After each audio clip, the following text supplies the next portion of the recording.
से आप pulse rate बढ़ाएंगे, मतलब पल्स पर सेकेंड आप जितने ज्यादा पल्सेस देंगे, आपका जो टॉर्क है या रिक्वायर्ड टॉर्क है वो उतना ही कम होता चला जाएगा। ठीक है, इसको हम थोड़ा सा इस तरह से डिस्कस करेंगे।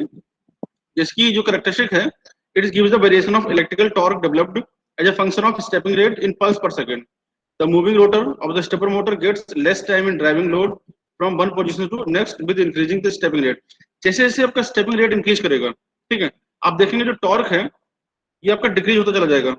ठीक है, और जो आपका कैरेक्टरिस्टिक्स है, the stepper motor is usually characterized by two characteristics. जो आपका पल्स रेट कैरेक्टरिस्टिक है या स्टेपिंग रेट कैरेक्टरिस्टिक है, ये आपके दो तरह की होंगी मेनली। ठीक है, फर्स्ट आपकी है पुल आउट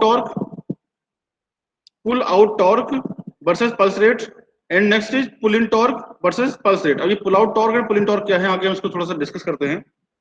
जो कि पुल इन टॉर्क है, सबसे पहले हम पुल इन टॉर्क लेते हैं। Pull in torque in curve shows the maximum stepping rate. आप देखेंगे जो पुल इन टॉर्क है, ठीक है, maximum stepping rate at which the stepper motor can start. ये नाम ये चीज याद रखिएगा कि पुल इन टॉर्क में क्या क्या हो सकता है मोटर में। ठीक है, कैन स्टार्ट, सिंक्रोनाइज, स्टॉप और reverse its direction of rotation as desired for different values of load torque. ये आपकी पुल इन टॉर्क पे, जो आपका पुल इन टॉर्क होगा, इस पे आपकी जो मोटर है वो स्टार्ट हो सकती है, ठीक है, सिंक्रोनाइज हो सकती है, स्टॉप कर सकती है और अपने डायरेक्शन को रिवर्स कर सकती है in the pull in torque. ठीक है, but the pull out torque, time पे आया करो भाई पीएम चंद्रा।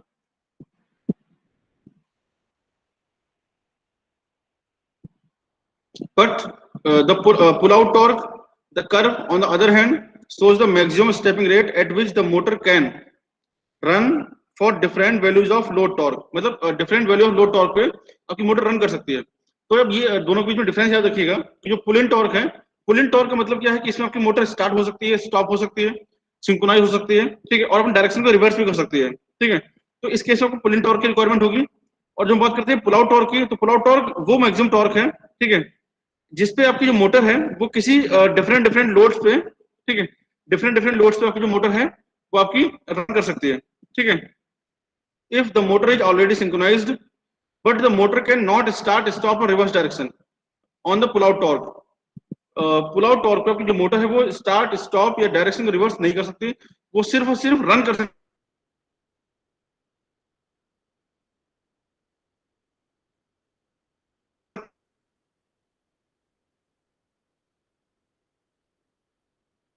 है। ठीक है, different different values of load torque पे। ठीक है, ये तो हो गया आपका पुल इन टॉर्क। ये सल्यूट pull in torque pull out torque pulse rate. ठीक है, ये दोनों के बीच का डिफरेंस है maximum pull in pulse rate to the maximum pull out, sorry maximum pull out pulse rate. ये इसको क्योंकि एग्जाम में पूछता है आपसे rate, it is the difference between the maximum pull out pulse rate minus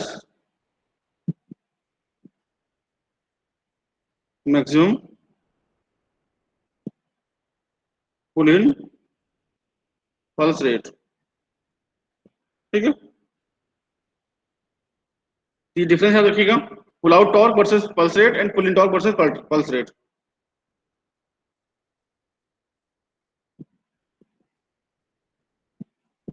okay, तो ये था आपका, इसको थोड़ा और,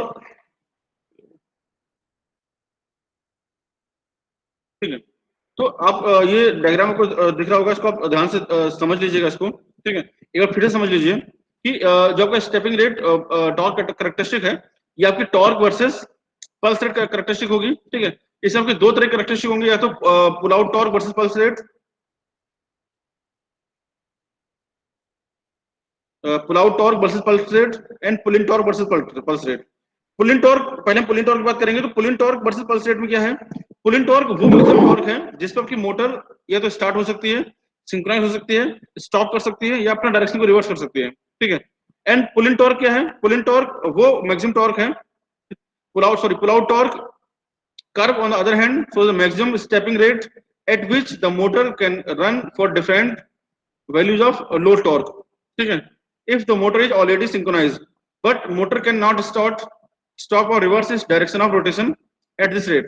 ठीक है, तो जैसे कि आपको कर्व से ही दिख रहा होगा कि जैसे जैसे आप पल्स रेट को इंक्रीज करेंगे, जैसे आप पल्स रेट इंक्रीज करेंगे तो टॉर्क है वो कम होता चला जाएगा। ठीक है, टॉर्क आपका कम होता चला जाएगा। तो जो आपका पुल इन टॉर्क है ये आपकी मोटर को स्टार्ट कर सकता है, स्टॉप कर सकता है और डायरेक्शन को रिवर्स कर सकता है। ठीक है, लेकिन जो आपका पुल आउट टॉर्क है, ठीक है, पुल आउट टॉर्क पे आपका जो मैक्सिमम पल्स रेट है इस पे आपकी मोटर जो है वो आपकी नॉर्मल लो टॉर्क पे आपकी रन कर सकती है। ठीक है, इस रेट पे आपकी जो डायरेक्शन को रिवर्स नहीं कर सकती। ठीक है, क्योंकि जब हम मोटर को स्टार्ट करते हैं तो उसको इनर्शिया को ओवरकम करने के लिए काफी ज्यादा टॉर्क की रिक्वायरमेंट होती है। ठीक है, तो उसी टाइम पे अगर हम पल्स रेट को अब्रप्टली इंक्रीज कर देंगे तो आपकी मोटर अपने इनर्शिया की वजह से वो रन नहीं कर पाएगी। ठीक है, मोटर आपकी इनर्शिया की वजह से वो रन नहीं कर पाएगी। ठीक है, अगर आप फ्रिक्वेंटली आप इसमें वेरिएशन करने लगेंगे तो इसका कुछ इनर्शिया होगा जिसकी वजह से टॉर्क कम जनरेट होगा, और टॉर्क कम जनरेट होगा तो आपकी मोटर जो आपकी वो ना तो स्टार्ट हो पाएगी और ना ही सिंक्रोनाइज हो पाएगी और ना ही आपकी मोटर अपनी डायरेक्शन रिवर्स कर सकती है। इसके लिए आपका स्लो पल्स रेट चाहिए, स्लो पल्स रेट मतलब कम पल्स रेट चाहिए कंपैरेटिवली। ठीक है, तो जिस मैक्सिमम पल्स रेट पे आपकी मोटर स्टार्ट हो सकती है, स्टॉप हो सकती है या फिर अपनी डायरेक्शन रिवर्स कर सकती है, that is called the pull in torque pulse rate. और पुल आउट टॉर्क में क्या है कि पुल आउट टॉर्क में मोटर को रनिंग कंडीशन बनाए रखने के लिए, ठीक है, कम टॉर्क की रिक्वायरमेंट होगी। तो उस केस में आप चाहें तो इसके जो पल्स रेट है आप उसको इंक्रीज कर सकते हैं, पल्स रेट को आप इंक्रीज कर सकते हैं, उससे आपकी मोटर रन करते रहेगी। ठीक है, लेकिन आप कहें कि उस मैक्सिमम पल्स रेट पे आप मोटर को स्टार्ट या स्टॉप कर लें या उसके डायरेक्शन रिवर्स कर लें तो ये पॉसिबल नहीं हो पाएगा। ठीक है, तो आई होप कि आपको समझ में आ गया होगा ये। इसके बाद हम लोग डिस्कस करेंगे जो इसके ड्राइव सर्किट्स हैं, काफी इंपॉर्टेंट है, ये भी एग्जाम में पूछते हैं। Drive circuit for stepper Motors. तो ड्राइव सर्किट्स आपके दो तरह के होंगे। ठीक है, एक तो unipolar drive circuit, unipolar drive circuit for variable reluctance stepper motor यानी कि वीआरएसएम। जो कि यूनिपोलर ड्राइव सर्किट है उसकी रिक्वायरमेंट होगी जब आपका वेरिएबल रिलक्टेंस स्टेपर मोटर होगा। ठीक है, इसमें आपको इस तरह का डायग्राम होगा। इस डायग्राम में आप देखेंगे कि ये जो आपको कॉइल्स दिख रहे हैं, ठीक है, ये आपके स्टेटर कॉइल्स हैं। 1 डैश कॉइल है आपकी ये। ठीक है, सेकेंड आपकी 2 डैश कॉइल है, ये आपकी 3 डैश कॉइल है और आपकी 4 डैश की कॉइल है। ठीक है, तो आप क्या करेंगे, 1 बाय 1 हम इसको ऑन करेंगे और साथ में ये एक रेजिस्टेंस लगाया गया है। ठीक है, आरएफ हमने यूज किया है, high value resistance, it is called the forcing resistance. RF it is called the forcing resistance.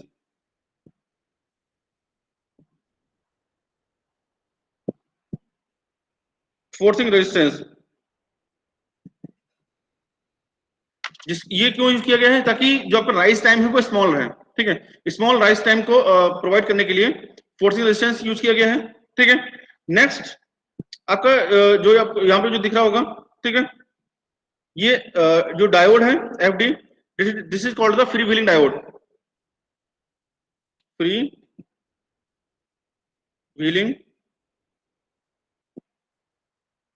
Wheeling diode. ठीक है, this is called the free wheeling diode. और ये आपका ये डायोड रेजिस्टेंस है, इसको थोड़ा सा आप इस तरह से बना लीजिए, it is a diode resistance.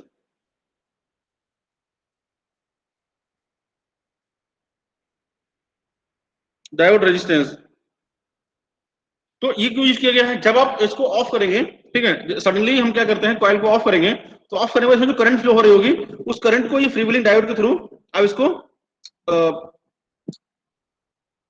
Flow करा सकते हैं। ठीक है, और जो भी इसमें एनर्जी स्टोर्ड होगी क्योंकि चूंकि कॉइल है, इंडक्टर है, तो सडन चेंज इन करंट को अपोज करेगी ये, तो अचानक से इसमें करंट कर सप्लाई ऑफ कर देंगे, इसके स्विचिंग जब इसको आप ऑफ करेंगे, जो आपका स्विच 1 है, जो आपका एक ट्रांजिस्टर की हम यूज किया है, जब इसको ऑफ करेंगे तो इसमें कुछ करंट फ्लो हो रहा होगा, तो इस करंट को फ्लो करते रहने इसको, इसके लिए हमने फ्री व्हीलिंग डायोड यूज किया है। नहीं तो क्या होगा कि ये कॉइल्स को बर्न कर सकता है, इससे कॉइल आपकी ये बर्न हो सकती है, ये आपकी डैमेज हो सकती है। तो इसको प्रोटेक्ट करने के लिए ये फ्री व्हीलिंग डायोड किया गया है ताकि इसमें जो एनर्जी स्टोर्ड है इस एनर्जी को इस आपके जो रेजिस्टेंस है इस रेजिस्टेंस के थ्रू आपको डिसिपेट किया जा सके। ठीक है, तो इसीलिए हमने ये फ्री व्हीलिंग डायोड यूज किया गया यहाँ पे। ठीक है, तो आप देखेंगे इस तरह के 4 सर्किट्स हैं, ठीक है। ये आपका 1 डैश का कॉइल है, उसका आपका फोर्सिंग रेजिस्टेंस है। ये फ्रीव्हीलिंग डायोड है, उसका ये डायोड रेजिस्टेंस है। 2 डैश के लिए ये फोर्सिंग रेजिस्टेंस है, फ्रीव्हीलिंग डायोड है, और उसका ये डायोड रेजिस्टेंस है। 3 डैश के लिए ये आपका फोर्सिंग रेजिस्टेंस है, ये आपका फ्रीव्हीलिंग डायोड है, और आपका ये डायोड रेजिस्टेंस है। और नेक्स्ट आपका जो 4 डैश है, क्योंकि 4 कॉइल VRSM ही हमने ज्यादातर यूज किए थे, ठीक है। इसके लिए आपका ये फोर्सिंग रेजिस्टेंस है, और आपका ये फ्री व्हीलिंग डायोड यूज किया हम लोगों ने, और ये आपका ये डायोड रेजिस्टेंस है, ठीक है। अब क्या करते हैं, यहाँ पे एक डिजिटल इंटीग्रेटेड सर्किट यूज करेंगे, मतलब डिजिटल इंटीग्रेटेड सर्किट यूज करते हैं, या फिर हम इसको माइक्रो प्रोसेसर भी हम यहाँ पे यूज कर सकते हैं।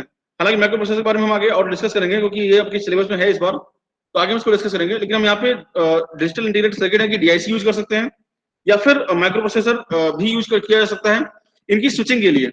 जब आप S1 को स्विच करेंगे तो कॉइल 1 आपकी ऑन होगी, और आपका जो रोटर है वो 1 डैश के अकॉर्डिंग आपका अलाइन हो जाएगा, ठीक है। फिर क्या करेंगे, S1 को ऑफ करेंगे और S2 को ऑन करेंगे। जब S2 को ऑन करेंगे तो उस केस में क्या होगा, जो आपका रोटर है वो 2 डैश के अलोंग आपका अलाइन होगा, ठीक है। और अब S2 को ऑफ करेंगे और S3 को ऑन करेंगे, इसी बीच में इसकी जो करंट है उसको डिसिपेट करने के लिए ये फ्री व्हीलिंग डायोड में आपको ये पाथ प्रोवाइड कर देगा, जिससे कि आपकी जो इंडक्टर है ये अचानक ये डैमेज ना हो, ठीक है। अगर हम फ्री व्हीलिंग डायोड और ये रेजिस्टेंस यूज नहीं करेंगे तो आपका जो ये कॉइल है आपकी, ये कॉइल आपकी बर्न हो सकती है, ये जल सकती है,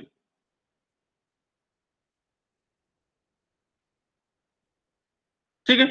तो इसको ऑफ करके इसको ऑन करेंगे तो रोटर आपका 3 डैश के अलोंग आपका अलाइन हो जाएगा। और S3 को ऑफ करेंगे और S4 को ऑन करेंगे तो इससे क्या होगा, फिर से आपका रोटर जो आपका ये 4 डैश के अलोंग आपका अलाइन हो जाएगा। फिर इसको ऑफ करेंगे, 1 को ऑन करेंगे, इस तरह से आपका ये साइकिल चलता रहेगा, और जो आपकी मोटर है वो आपकी वो प्रॉपर्ली रोटेट करती रहेगी, ठीक है। तो इस तरह से आपका ये जो ड्राइव सर्किट है कुछ इसी तरह का रहेगा। यही आपका इस थ्योरी में लिखा हुआ भी है, आप देखेंगे इस थ्योरी में एज इट इज ही लिखा हुआ है, ठीक है। The winding of 4 phases of the motor are to be given pulses with the help of 4 electronic switches S1, S2, S3, S4, ठीक है। These switches are to be turned on and turned off at a particular instant following switching sequence of the stepper motor. This is being done by pulses given to them by a digital integrated circuit or using microprocessor. तो theory में वही लिखा हुआ है जो मैंने आप लोगों को बताया है, ठीक है। आप एक बार इसको पढ़ लेंगे तो आपको याद हो जाएगा, ठीक है। An appropriating program loaded in the microprocessor, a high value resistance RF is known as a forcing resistance, is connected in series with each phase winding so as to give a small rise time. Rise time को कम करने के लिए या as short as possible, मतलब कम से कम time में ही आपका जो पोल है वो मैग्नेटाइज हो जाए, इसलिए एक फोर्सिंग रेजिस्टेंस हम लोग यूज करते हैं। To current to reach at its desired value, a freewheeling diode along with a high value resistance RD is in series with it for dissipating the energy stored in the inductive winding in shorted period is also provided in order to minimize the time taken by current to drop to zero। क्योंकि इसमें ऐसा नहीं है कि current flow करती रहे और आप स्विच ऑन ऑफ जब करते हैं तो पोल की जो सप्लाई है वो तुरंत ऑफ होनी चाहिए, मैग्नेटाइजेशन आपका तुरंत डिमैग्नेटाइज होना चाहिए। इसी वजह से इसी की क्योंकि अगर वो नहीं होगा तो रोटर आपका उसके साथ में अलाइन रहेगा और वो नेक्स्ट पोजीशन पे जाने में कुछ टाइम लेगा, जो कि अनडिजायरेबल है, समझ रहे हैं। So within the shortest possible time, this drive circuit allows the rapid rise of current during turn on along with a wide range of speed control and instantaneous turn off with no time। क्योंकि हम लोगों ने जो forcing resistance use किया है जिससे कि current आपकी अचानक से राइज कर जाए, ठीक है। और फिर हम लोगों ने फ्री व्हीलिंग डायोड के साथ हमने हाई वैल्यू रेजिस्टेंस यूज किया है RD, जिसकी वजह से ऑफ करने के बाद जो करंट है वो अचानक से आपकी डिसिपेट हो जाए। Forcing resistance however reduces the drive efficiency, क्योंकि जाहिर सी बात है रेजिस्टेंस आप यूज करेंगे तो उसमें लॉस होगा और उसकी एफिशिएंसी भी कम होगी। But the rating of the switches transistor SCR use depend on the power rating of the stepper motors to be control. तो ये इस तरह का ड्राइव सर्किट आप लोग इसमें यूज कर सकते हैं। नेक्स्ट हम लोग बात करते हैं यूनिपोलर हो गया आपका ये, इनको हमने डिस्कस कर लिया। नेक्स्ट आपका है PMSM, मतलब बाइपोलर ड्राइव जो हम यूज करेंगे परमानेंट मैग्नेट स्टेपर मोटर में या फिर हाइब्रिड स्टेपर मोटर में, इसको हम यूज करते हैं। तो आप लोग ये ध्यान रखिएगा कि कौन सा ड्राइव सर्किट किस स्टेपर मोटर में यूज होता है। तो यूनिपोलर जो है आपका वो यूज होगा वेरिएबल रेक्टेंगल स्टेपर मोटर में, या फिर जो आपको मल्टी स्टैक स्टेपर मोटर है उसमें हम लोग यूज करेंगे, ठीक है। और नेक्स्ट आपका जो सर्किट हम लोग यूज करेंगे जो आपका ये बाइपोलर ड्राइव है, ये मेनली यूज होगा आपका परमानेंट मैग्नेट स्टेपर मोटर में या फिर हाइब्रिड स्टेपर मोटर में। तो आप लोग याद रखिए कि एग्जाम में क्वेश्चन भी पूछता है कि कौन सा स्टेपर ड्राइव सर्किट किस स्टेपर मोटर में यूज होता है, ठीक है।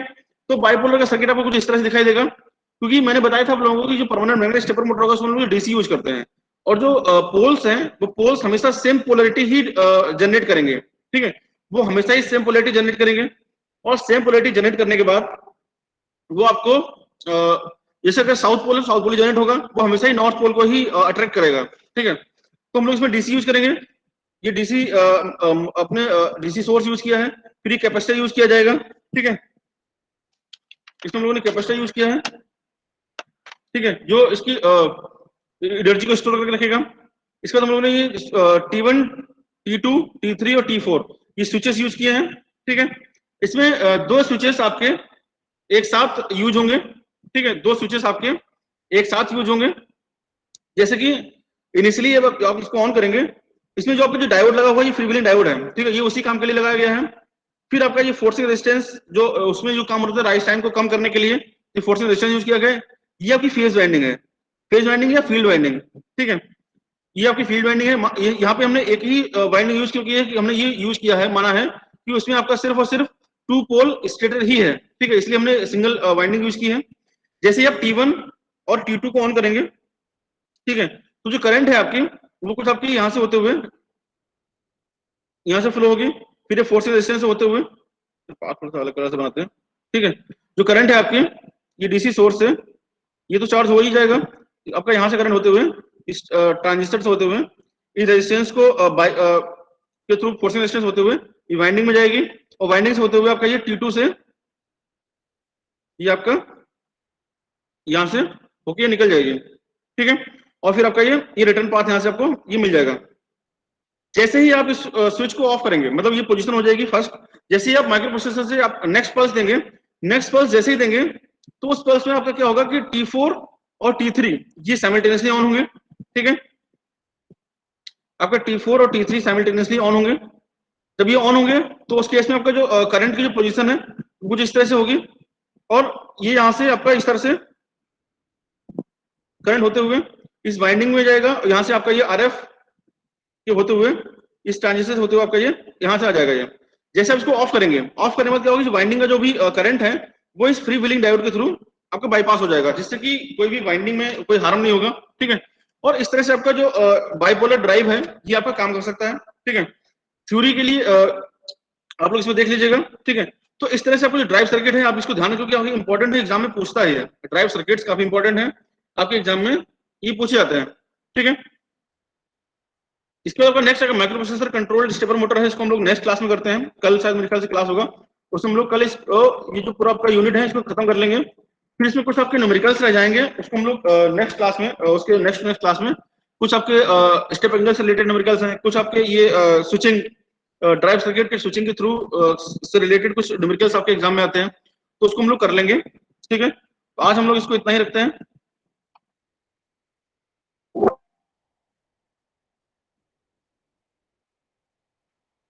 टाइम पे आता नहीं है फिर बाद में।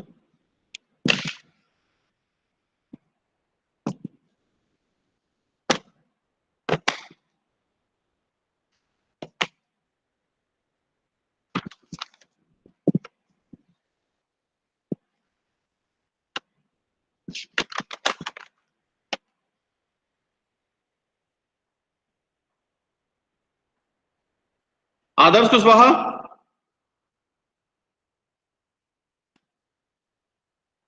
आकाश सिंह, अरे अटेंडेंस बता दो भाई।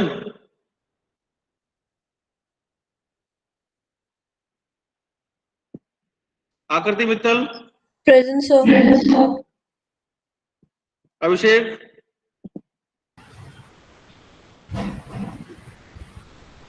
अचिंत, present sir. Aishwarya Arora, Present, sir. Akash Kushwaha, present sir. Akhil Bhatia, sir लगा दी सर। हाँ लगा दिया। Akhil Bhatia, Amandeep Singh, present sir. अंकित चौरसिया,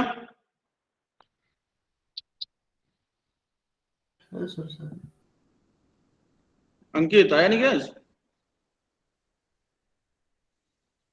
अस्त्र रजिस्टर्ड नहीं। Dharmendra Kumar, present sir. Dhruv Bhardwaj, okay, Dhruv Bhardwaj, Dhruv Bhardwaj sir present. Dhruv Rawat, Rawat, present sir. Divyanshu Mishra,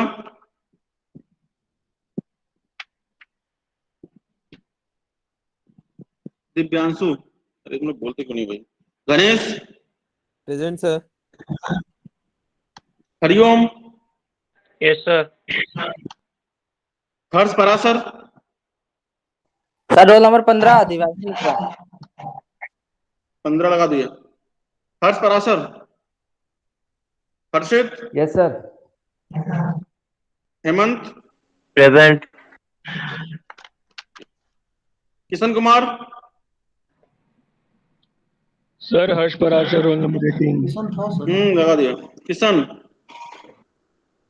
था सर था अभी। मानिक, सर सचिन है तो लगा दीजिएगा सर आप। कौन किशन, यस सर किशन था। कौन था Kishan, okay. Manik Gaur, Manoj, Zahid, Yes, sir.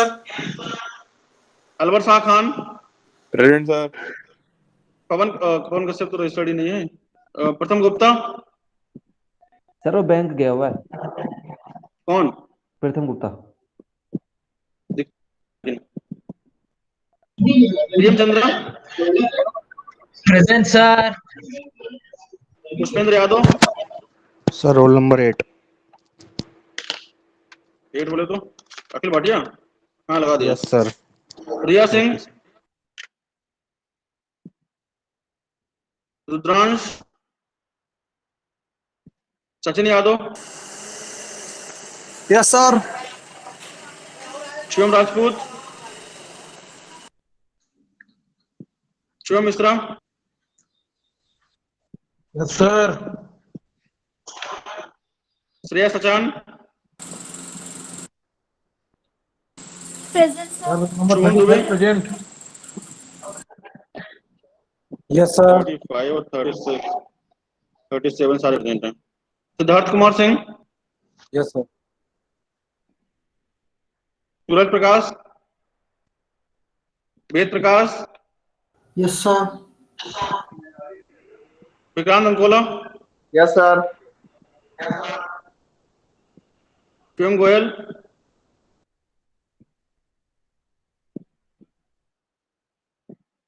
Sir 28 present. 28, प्रथम गुप्ता, हाँ लगा दिया, ठीक है। जिसका नाम दिख रहा है वो सब लगा दिया मैंने। Okay sir.